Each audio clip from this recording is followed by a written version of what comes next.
कधीच नाही चुकणार तुमचे फेवरेट टीव्ही शोज झी5 सोबत, तेही एकदम फ्री. डिस्कशन झालंय, नाव तुझंच आहे, ठीक आहे, क्लिअर. खूप डिस्कशन झालं. गुरलीन तुझं नाव टाकलं, एकच नाव टाकलं तुम्ही. गुरलीनी सगळ्यात पहिले स्टार्टिंगमध्येच माझं नाव. हां, तुझंच टाकलं, ठीक आहे. डिस्कशन झालं चालू, ठीक आहे. सगळ्यांनी दिसलं टास्क बेस्ड, टास्क परफॉर्मन्स. तर तिचं क्लिअर होतं की ऐश्वर्या आणि पवन, ठीक आहे. विजय पण क्लिअर होता, ऐश्वर्या आणि पवन. ऋषिकेश, मी 2 नावं टाकली, सुभाष दादा आणि पवन, ठीक आहे. पण मग काय होतं की तिघजण ऐश्वर्या आणि पवन आहे. आणि रिझन हा निघाला की पोयमचं जेव्हा स्टार्ट झालं बोलायला तेव्हा सगळ्यांनी ट्राय केलं, सगळ्यांनी एक लाईन बोलला. पवन डिड नॉट, है ना. पवन सेड मी नाही, मला नाही. गुरलींनी मला जो शब्द दिलेला की मी नाही घेणार आहे तुमचं नाव, मला पवन आवडतो आणि हे ते, आता वेळ परत आलेली की ती तिची लॉयल्टी प्रूव्ह करण्याची ही तिची दुसरी संधी होती. पण मला माहिती होतं कुठेतरी आणि ही मलाच टार्गेट करायला आली आहे. आणि जेव्हा माझं बोलणं झालं श्रुतीशी तेव्हा श्रुती म्हणाली की गुरलीननी पहिलं नाव माझं आणि पवनचंच आणलं आहे. आता तो नाव कमी बोलतो आणि भाई तो ट्रॉमा आहे त्याचा, तो दिसून येतो त्याच्या तोंडावरून की ही आई वडील एवढ्या यंग एज मध्ये गेले तर तो एकटा आहे ब्रो. ही खूप नाजूक सिच्युएशन आहे त्याची. पण भाई मी पण पेशंट राहून किती पेशंट राहणार. एक पूर्ण आठवडा मी त्याच्याशी एकदम चांगल्यापणे बोलली. मला माहिती आहे की तो त्यांनी आजच्या टास्कमध्ये काहीच नाही केलं. काल त्यांनी केलेलं तर मी त्याला ओरडली थोडंसं आणि आज पण मी त्याला एवढं घसा किंचावून ओरडत होती. बट डूड जर त्याला करायचंच नाही परफॉर्म तर मग मी कायच बोलू शकते. वेलकम टू महाराष्ट्राचा बिगेस्ट रियालिटी शो चल भावा सिटी.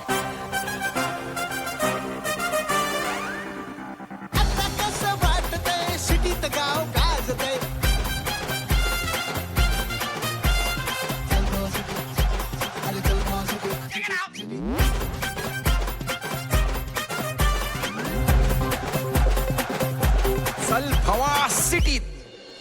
डूड मी जेव्हा पहिला दिवस इकडे आली तेव्हा मला गायत्रीने मला येऊन सांगितलं की तुला काय वाटतं हे लोक तुझ्यासाठी उभं राहणार आहेत, ते लोक पहिले तुला वोट आउट करणार. म्हणजे माझ्या डोक्यात भीती भरायची कोशिश की तू आम्हाला सोडलं तर तुझं कोणी नाही, तिला हवंय की मी त्यांच्या बाजूने वोट करायला पाहिजे. पण भाई तुम्ही लोक माझ्याशी चांगलं बोलताय, तुम्ही लोकांनी मला जितकी आपुलकी दाखवली मला कधीच तिकडे तेवढी भेटली पण नाही. तर मी कशाला घाबरून राहू की ते लोक माझ्या अगेन्स्ट वोट करतील, तुम्ही लोक माझ्या अगेन्स्ट वोट करतील. जर मेजॉरिटीचं वोटिंग असलं आमच्या एकच करणार. हा, तिघांमध्ये असं आज पण असणार कोणतरी त्यांच्याकडून. आय थिंक अनुश्री तर कसं करणार आता, ते लोक अनुश्रीला स्वतःच्या बाजूला घ्यायचं ट्राय करतात. घेऊ दे ना, नको आहे आम्हाला.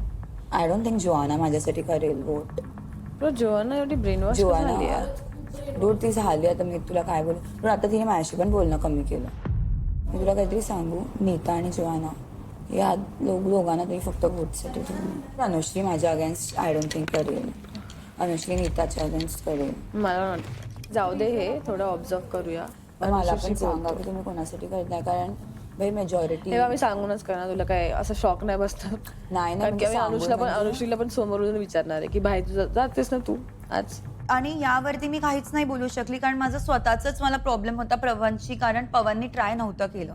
जरी पवननी प्रयत्न केला असता तरी मी श्रुतीला बोलली असती आणि या लोकांची भांडू शकली असती, काहीतरी स्वतःचं मत मांडू शकली असती की आम्हाला बाबा नका नॉमिनेट करू. पवन उठ, मला बोलायचं तुझ्याशी. काय मी नंतर येईन. ती खूप ओरडली होती मला आणि ती मला ओरडली तिथं, त्याच्यामुळे मी थोडं नाराजच होतो. तुला नाही खेळायचं आहे का गेम? मी ऐकू थकलो. मी तुला 1000 वेळेस सांगितले का मला खेळायचं आहे गेम. कोणी मुलगी ओरडली का मला खूप कस तरी वाटतं, माझ्या मनाला खूप म्हणजे असं खूप नाराजवानी वाटलं होतं. त्याच्यामुळे मी माझं गपचित होतो. बाकीचे लोक कसे बोलत होते पहिल्या दिवसापासून, किंचाळून बोलत होते. पहिला पूर्ण आठवडा मी तुझ्याशी प्रेमाने तुझ्याशी गोडीने बोलली, पण जर तू समजूनच नाही घेत तर मी काय बोलू. तुझ्याशी बोलायला पण आली, तू असं वागतो, तू झोपू नयेस.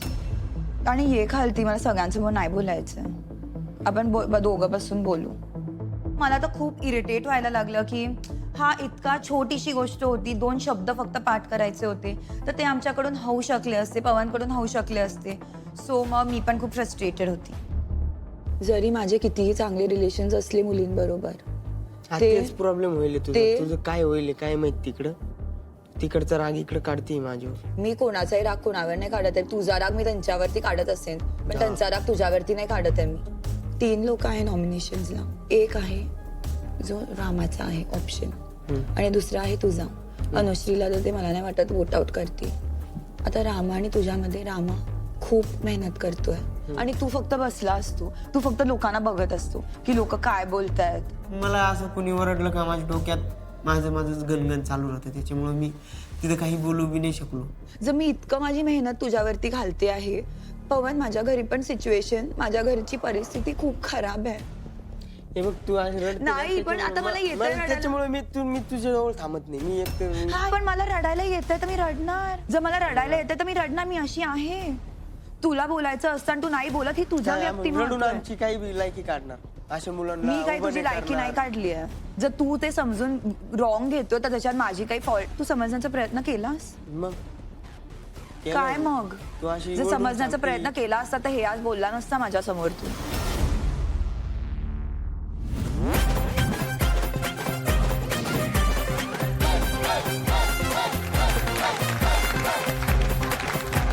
नमस्कार. कैसी गुजरी रात. सो आता जर का मला विचारायचं असेल अथर्व की 1-2 गोष्टी अनुश्रीच्या ज्या चांगल्या आहेत त्या मला सांग. त्यातल्या चांगल्या गोष्टी अशा आहे की ती म्हणजे लवकर चिडचिड करत नाही. चांगलंही माझ्यासाठी तर चांगलंही केल्यावर म्हणताय पण लवकर करत नाही. लवकर करत नाही म्हणजे तिचा पेशन्स लेवल आहे. अनुश्री तू काय म्हणशील? मला काल कळालं हे गोष्ट की तो दगड नाहीये, तो इमोशनल सुद्धा आहे. कारण काल जेव्हा स्टेजवरती तो सॉरी म्हणताना रडला तेव्हा मी सुद्धा खूप इमोशनल झाले. म्हणजे मला ही गोष्ट ऍक्च्युली खूप गिल्टी फील झाली की यार माझ्यामुळे हा रडतोय. सो मला ते नाही आवडलं आणि मी ह्याच्या पुढे नाही रडवणार तुला कधीच. पण मला असं वाटतं की कधी कधी आपल्याला असं वाटतं की एखादा दगड आहे, पण जेव्हा आपण त्याच्यावर थोडंसं पाणी ओततो तेव्हा लक्षात येतं की अरे खरं तर ही खूप मऊ माती आहे जी खूप दिवस लक्ष नाही दिलं, पाणी नाही दिलं, म्हणून ओलावा नव्हता म्हणून तो दगड झाला होता. हो ना? मला वाटतं अथर्वचं थोडंसं तसं आहे. तसं येस. आय एम ग्लॅड की जे काय आहे ते भांडण मिटलंय आणि दोघं एकमेकांना समजून आता चांगलं काम करतील.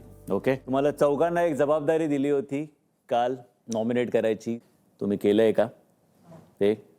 ओके. मग मला सांग बघू श्रुती, कोणाचं नाव नॉमिनेट केलंय? सगळ्यांचेच नावं आम्ही हे करून एक नाव घेतलेलं ते आहे ऐश्वर्या आणि पवनचं.